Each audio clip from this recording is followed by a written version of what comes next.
अगर आपको बताया जाए कि किसी ने अपने प्यार को पाने के लिए सिर्फ एक जन्म नहीं बल्कि 108 बार जन्म लिया, क्या आप यकीन करेंगे? ये कहानी है माता पार्वती की, जिन्होंने भगवान शिव को पाने के लिए हर हद पार कर दी। कहानी शुरू होती है सती से। सती माता की स्टोरी तो आप सबको पता होगी। जब दक्ष ने शिवजी को अपने यज्ञ में नहीं बुलाया, तब माता सती शिवजी के अपमान को सह नहीं पाई और खुद को अग्नि में समाहित कर लिया।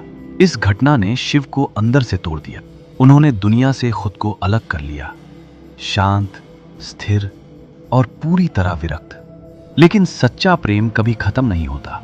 कहा जाता है कि सती ने 108 बार जन्म लिए, सिर्फ एक उद्देश्य के साथ, शिव को फिर से पाना। कई जन्म बीत गए, हर बार परीक्षा हुई, हर बार इंतजार। हिंदू स्क्रिप्चर्स में लिखा है कि सती ने 107 जन्म लिए शिव जी को पाने के लिए, लेकिन हर जन्म में वो फेल हुई और 108वें जन्म में हिमालय के राजा हिमावन की बेटी बनकर आई, पार्वती। बचपन से ही उनके मन में शिव के लिए एक गहरा जुड़ाव था। ये सिर्फ अट्रैक्शन नहीं था, ये नियति थी। नारद मुनि ने पार्वती को बताया कि आप कोई साधारण स्त्री नहीं है देवी, आपका जन्म एक उद्देश्य लेकर हुआ है, भगवान शिव को पाने का। आप वही सती हैं जिनकी हर सांस, हर जन्म सिर्फ एक ही संकल्प के लिए है, शिव। लेकिन ये रास्ता आसान नहीं होगा।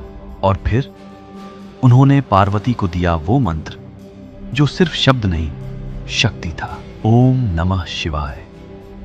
पार्वती ने बिना सोचे सबसे कठिन रास्ता चुना, तपस्या। और ये कोई सामान्य तपस्या नहीं थी। उन्होंने सुख सुविधाएं त्याग दी, पहले फल खाए, फिर सूखे पत्तों पर जीवन बिताया, फिर सिर्फ जल, और अंत में वो भी छोड़ दिया। इसीलिए उनका नाम पड़ा अपर्णा। साल बीत गए, कुछ ग्रंथ कहते हैं हजारों साल, कुछ कहते हैं युगों तक, लेकिन पार्वती कभी नहीं डगमगाई। शिव ने उनकी परीक्षा लेने का निश्चय किया। उन्होंने ऋषियों को भेजा जिन्होंने शिव की निंदा की।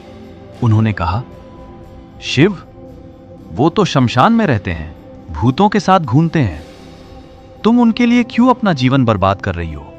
पार्वती ने शांत होकर जवाब दिया, मुझे आराम नहीं चाहिए, मुझे सत्य चाहिए। मुझे कोई राजा नहीं, मुझे महादेव चाहिए। सारे ऋषि हैरान हो गए। फिर स्वयं शिव एक वृद्ध ब्राह्मण का रूप लेकर आए। इस बार पार्वती क्रोधित हो गई। पार्वती ने कहा, अगर शिव नहीं तो ये जीवन भी नहीं। उसी क्षण वो ब्राह्मण रूप समाप्त हुआ और शिव अपने असली स्वरूप में प्रकट हुए। उन्होंने कहा, तुमने मुझे नहीं, मेरे अस्तित्व को जीत लिया है। और तब उन्होंने पार्वती को स्वीकार किया। आज हम क्या करते हैं? एक बार कोशिश और हार मान लेते हैं, एक बार दिल टूटा और प्यार से भाग जाते हैं, एक बार असफल हुए और सपने छोड़ देते हैं। लेकिन पार्वती, उन्होंने वक्त नहीं देखा, मुश्किल नहीं देखी, बस अपने लक्ष्य को पकड़े रखा। पार्वती माता ने 108 बार जन्म लिया शिव को पाने के लिए। 3000 सालों तक तपस्या की। क्या हम 3 महीने वेट कर सकते हैं? लाइफ लेसन क्या है? शिवजी ने पार्वती को उनकी ब्यूटी के लिए नहीं, उनके डेडिकेशन के लिए एक्सेप्ट किया। याद रखो, सच्चा प्यार और बड़ी सफलता कभी आसान नहीं होती। सच्चा प्यार वो नहीं है जो मिल जाए, सच्चा प्यार तो वो है जो तपस्या से पाया जाए।